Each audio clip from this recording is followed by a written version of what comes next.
I'm doing good. How you feeling? I'm feeling real good. If you don't know, it is Cinco de Mayo. It is. I So do know. on top of Taco Tuesday. So after Fact. this, I plan to party a little bit. How you doing today? I'm doing good. It's Cinco Taco Tuesday. That's what I heard. All right. So we're gonna go ahead and jump right on into this. I want to welcome everyone to Jot Down. We have a very special guest today, artist and producer Jamaal Bethea, here to promote his new music and some new content coming up. So to go ahead and get started, Jamaal, let people know who you are and where you're from. Okay. Well, my name is Jamaal Bethea. I am a artist and producer, as Josh said, from Baltimore, Maryland. Born and raised my entire life. I've been doing music since I was 11 years old. So it's been a very long time that I've been doing music. So, that's where I'm from and that's what I do. Okay, so is most of your fan base here in Baltimore, or do you have fan bases like in other areas of the nation? Most of my fan base is Baltimore Okay. and then overseas. Oh, okay, nice. When's the last time you went overseas? Has it been a while? I've never been overseas, Oh, but wow. I'm still planning that trip. But through my streaming and internet radio, I've gotten a lot of fans from other countries. Okay, that's dope. So to keep on going, how long have you been doing music? You said since you were a child. How did that start? Was it like you were in church or? So I have a late cousin who's a year older than me, the exact same name. He was Jamal Harrison. I was Jamal Bethea.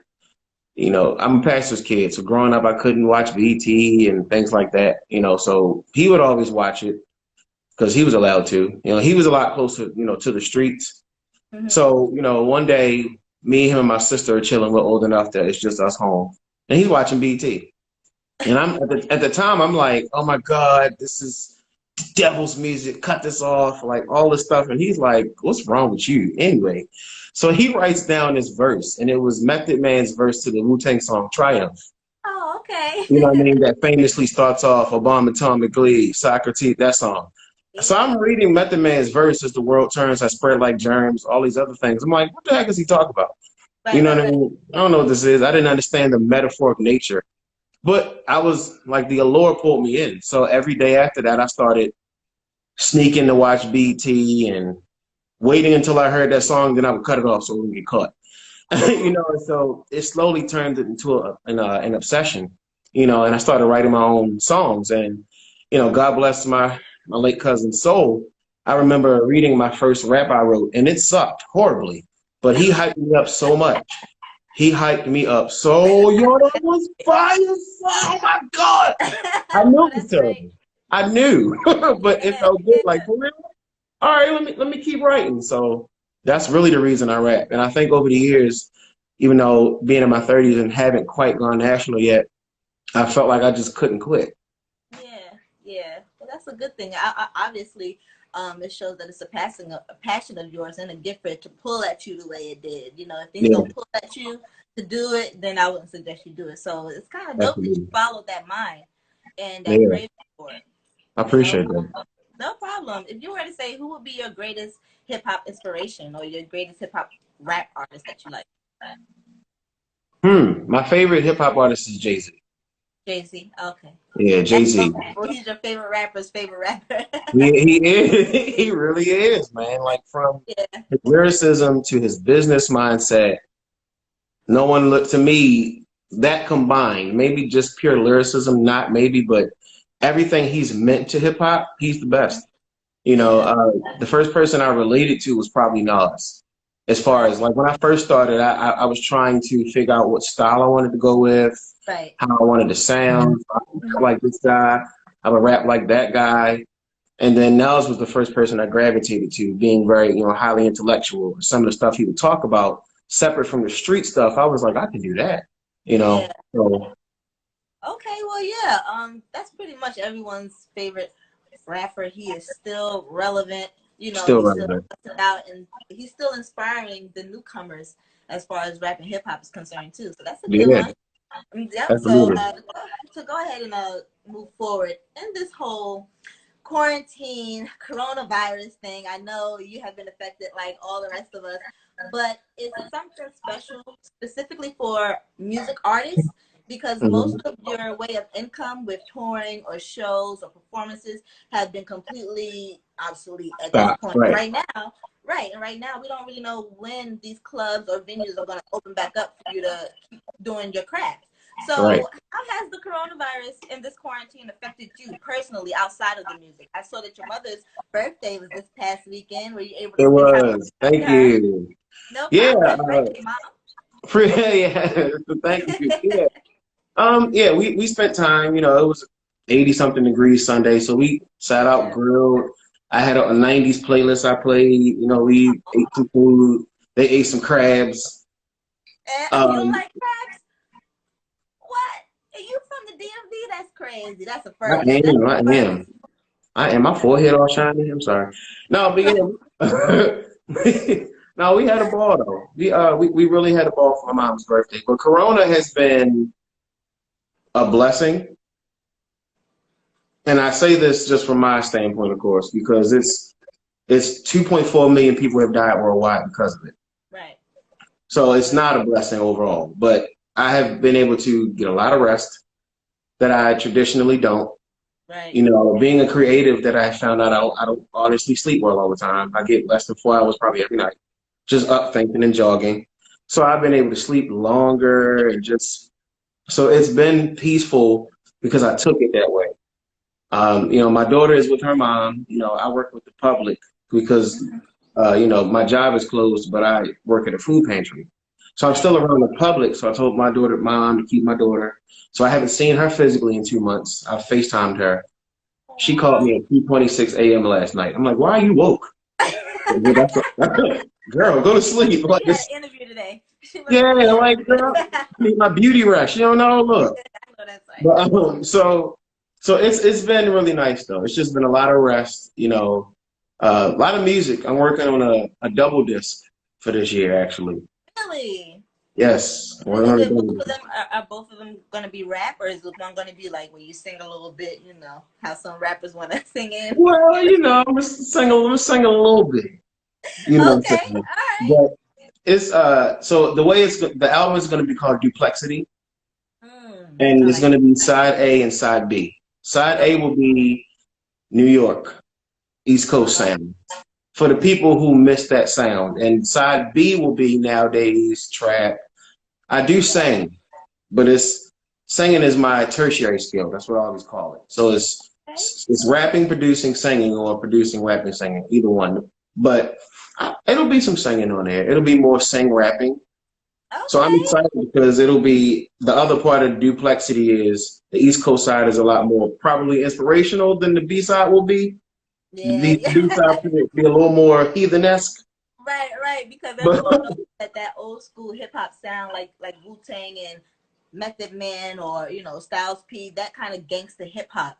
That yeah, that really is most of that hip hop is really woke talk. A lot of people don't realize a lot of it yeah, is them protesting against the system and against society and the way yeah, things are going. And although this trap music, because of the sound of it, is captivating our minds and getting us to dance, it doesn't really have any substance to it. So I exactly. want to I actually am anticipating your Duplexity album because it's hard to hear woke talk under trap music, Right, So right. you're right. So we've seen folks like Drake and Jay-Z try to do that, and sometimes they don't always pull that off. Yeah. So with your new album that you want to do for next year, will the new single Kombucha be on that album, or is it just a Yep. single? Okay, Yeah. all That right, Kombucha will be on there. So that album's actually gonna come out this year.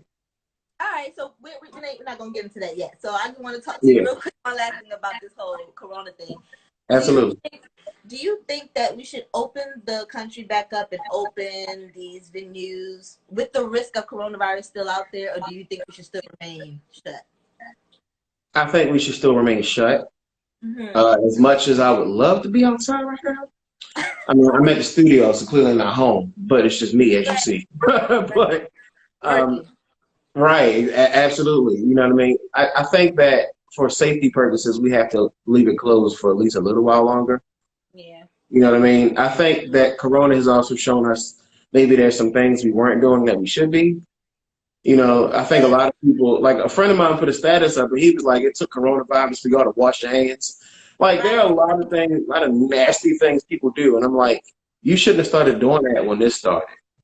But Or also, it's helping folks reach out to their family and friends.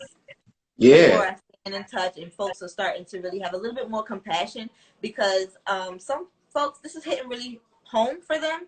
They right. are losing jobs. Their friends no longer have anyone to take care or watch their kid while they go to work. So this is really hit home, and this is waking up a lot of folks to realize, give folks their flowers while you can smell them. The fact that we were able to go outside, go for a walk, go and live. So I think that's one of the best things that this whole quarantine has done for us. As you said, I'm having a great time. I am getting more sleep. I'm working less days. And my creative mind is able to just flourish because I don't have to wake up 8 o'clock in the morning the next day. I'm able to just wake Exactly. up in the morning and research and read. So yeah, I definitely agree with that. With the whole venue thing, I honestly, I agree with you as well, Jamal. I don't think that we should open up anytime soon. Probably the fall. We may Right. open it Exactly. up around July or August, but right now I just think it's just too freaking soon, man. Yeah. Right now it's just not. And my birthday's in July, and I had plans. So Hey, I'm like, can you open by the 12th of July, please? But if it doesn't happen, it's just gonna be what it is. right. Have you had to cancel anything for your birthday so far, or everything is still kind of in the I air right haven't now? not for my birthday yet, but we were planning a concert in April that kind of got scratched. That was going to be an Oh, interesting concert because it was going to be an R&B concert. It wasn't even going to be rap. So really? I was looking forward to that. Yeah. But so that kind of got scratched, and we'll see how the rest of the year transpires. But for my birthday, we good so far. We Okay. only in May. I got 2 months, but we'll see. Okay, well, listen, you are in the boat of many others right now that have had birthdays. And that's one thing I kind of feel really bad for the folks who have big birthdays or proms or weddings. Like their memory of this time is just going to be so messed up. Like folks are going to lose Yeah. their prom, they're going to lose their graduation experience all over Yep. the quarantine. Yeah. So My daughter is graduating 5th grade this year. She's not gonna have graduation. how does that feel So for you as a parent? How do you feel about that? Do you feel like you've been robbed as a parent? yeah, but my child is so overjoyous about everything. She's really not down about it, and I'm glad about that because I'm like, yeah, But her birthday's in August. Maybe we'll do a late summer birthday graduation type of thing. But Well, good job, Dad. Because for yeah, your mother to get good spirits through all this time, that's awesome. That says a thank lot. you. Yeah, we got to do something. You know what I mean? Because 5th grade graduation is a big deal. Like my daughter's going to middle school. Oh wow, I'm yeah, only 21, so don't tell yeah, me. yeah. So I'm glad that you're doing that. So to move right along, let's talk about this music and your single. Sorry if I'm pronouncing it wrong. Is it Kombucha? No, that's correct. It's kombucha. Okay, cool. Yeah, So yeah, little thing called Kombucha. I've been having it on repeat since you sent me this song. I love this instrumental because it gets you hype. It feels real hardcore hip hop.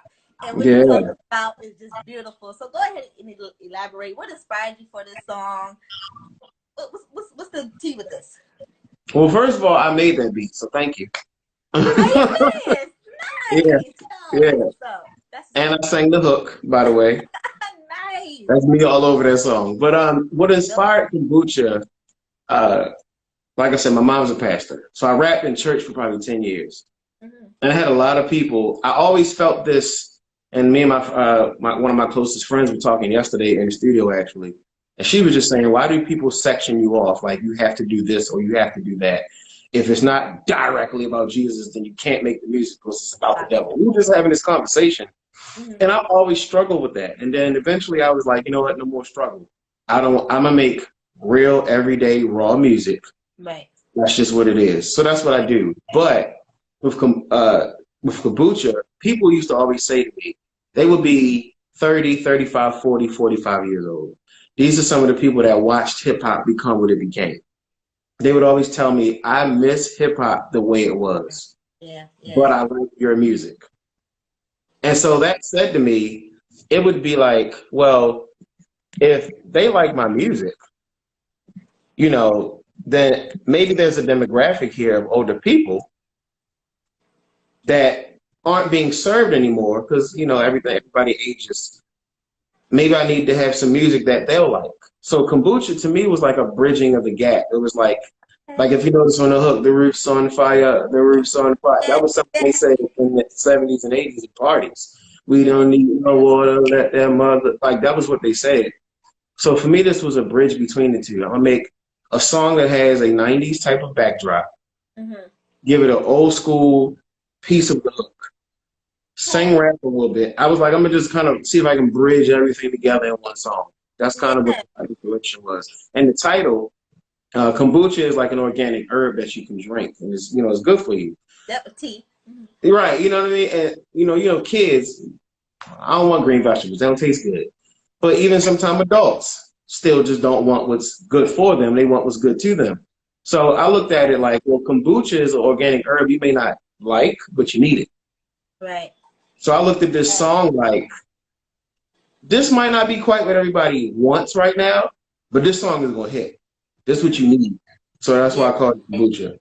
Okay, and I can kind of see that too, because even though it may not be what they want to hear, the delivery of it and the whole sound of it, it really does captivate you. Because when I first heard the song, I don't know what it is about this instrumental that I love, and I'm not very big on like gangster rap or hardcore rap or underground rap, but this is an underground rap instrumental. Yeah, almost like a battle beat. How some people go back and forth in the, you know, the battle rap. So I appreciate this right now. I don't think that there's any artist currently in the mainstream that has this kind of like grunge sound. Do you know any artists currently that you can take inspiration from that sounds like this that you may like? Say that again. Is there any artist right now that's mainstream that you think is doing that whole underground hip hop sound, or is everyone you think kind of just doing the trap? And that's a good question. I don't know anyone right now that really has like an underground hip hop sound. So here I have an interesting take on it. I don't to that point about like that song, no, not really. But when hip hop really first started, it was mainly drums, and then it graduated to drums and 808s. Yeah. And then over time, the white pop music kind of integrated. So then you heard a lot of synths and instruments. And so then you get to like, then you get to like Timbaland and people who use hip hop drums, pop synths, you know, and you kind of merge it. Yeah. But so sometimes I actually do look at trap. It's kind of like a new school variation of old school.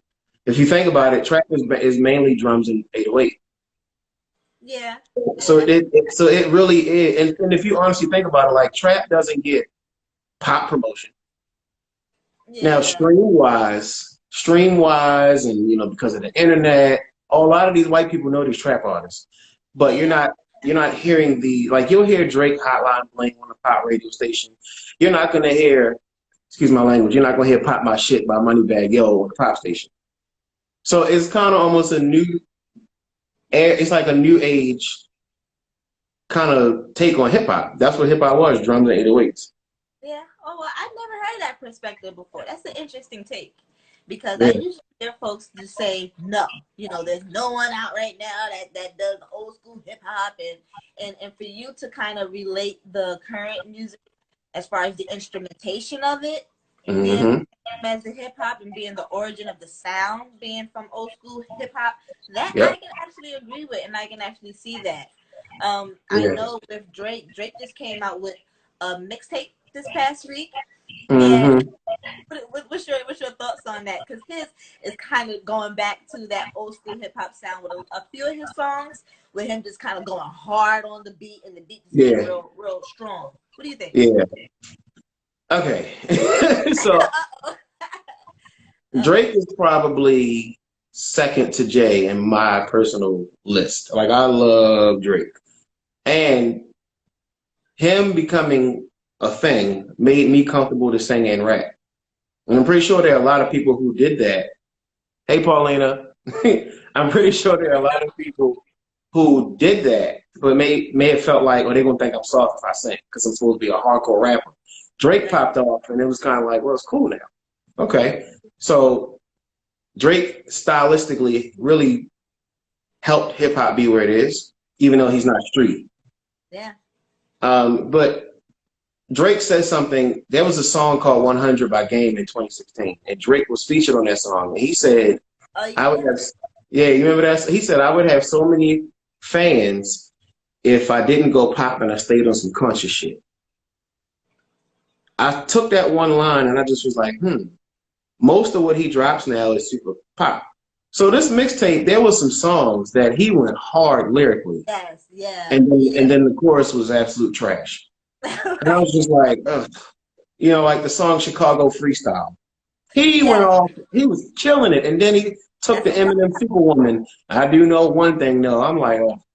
You're right, yeah. But see, personally, I think that was dope. I like that part. Yeah.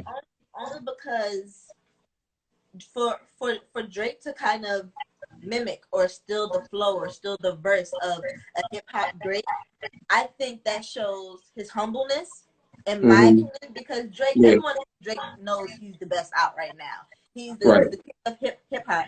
So for him to kind of mock another great, I think that's dope. I think that shows Drake understands the dynamic of where he is in history of hip hop, so that he can still, you know, sound like J or sound like M. So I like that part. Personally, you may not have enjoyed it, but I loved it. I mean, I just didn't think it, like, musically, I didn't think it fit. But I hear what you're saying though. That makes, and he's done that a lot of times. He did that on Views. He took the DMX chorus, what type of games are being played and how it's going down. And so I was like, okay, cool, but I just didn't feel like it fit. That's just my opinion. But you know. But let me ask you, do you like the whole sample craze that hip hop has done now? Because I know Kanye West, he kind of started out with that, and Drake picked up on that. But they use a lot of old school samples in their songs. What do you think about that? Do you have any songs that you like from your collection of samples? Well, Kombucha has samples in it. Okay. If you remember, however do you want it, however do you need it, steady, are you ready? If you listen to the chorus on Kombucha, you hear, are you ready, are you ready? Yeah, that's why I asked. Like, are you ready for me? Like, I'm coming, yo. Yeah. Okay. So yeah, I've used samples a lot more as time has gone along. Because I produce, I didn't always use samples.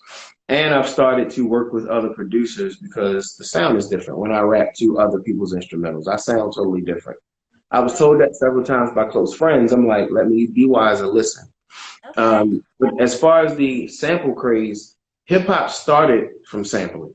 Like hip hop, period, started from sampling. There's a documentary on Netflix. I forget what it's called. And I'm like, this Netflix, white people own it. How much they gonna know about hip hop? Yeah, that's my little limited worldview. But the truth was, I watched it and I sat there like, look at this. Hey, yo, like I learned so much. So they were saying DJ Kool, I forget his name, DJ Kool Herc maybe. He was the first DJ. He would take jazz records, and jazz records would have just 8 measures maybe where it was just drums and no horns or saxophones or pianos and nothing. And he would take that 8 bars and he would loop it at the party. So literally, that was the breakdown of jazz. So then all you would hear at the party is, and guys started dancing to that. So they became known as break dancers because they danced to the break beat. Go ahead, Bethea history. Come on with it. I'm telling y'all, I was really like, well, they ain't gonna teach me nothing. It's Netflix. And I was going like, oh my God. So, you know what I'm saying? So like, literally, hip hop's very essence is sampling. Yeah, that's literally how it started. So like Tribe Called Quest and like all of these older groups, they took apart jazz songs and they did this and they did that and they fit it together, and that was how they made what they made. And at first, the MC was only there to hype up the DJ. Literally, come on, y'all. Come on, say, oh yeah, DJ Fresh, my DJ Fresh. And then Grandmaster Flash and the Furious Five, they actually became the first group where the MCs became the forefront and the DJ became the background. That was how the transition of rap really started. Yeah. You know what I'm saying? Because at first it was just the DJs and the breakbeat. That's why I'm saying, you know, trap, if you really listen to it, really is the newer version of that. Because at the time, there are a lot of old school records you'll hear, it's just drums. Yeah. That's all you hear for 5 minutes while they rap. That's trap. Very little instrumentation, just drums and bass. Wow, that's an interesting perspective. And now I'm gonna hear it with a different sound now when I listen to some new songs, some new trap. So, yeah. So thank you for that history lesson. I'm pretty sure everyone appreciate it. Now back to the Kombucha. You released that on May 1st, right? Correct. Do you have any more music that you're going to be releasing this month or coming up? Absolutely. I'm gonna let Kombucha rock for a month, maybe two. Okay. Do a lot of promotion, try to, you know, get some steam behind it. But absolutely, I have some other things, you know, get some steam behind it. But absolutely, I have some other singles I'm gonna release. What I was planning to do, I was gonna do 10 songs side A, 10 songs side B. It didn't go that way. So side A has 15 now. Okay. So I have about 3-4 songs from side A that I'm gonna release, and maybe 3 or 4 for side B.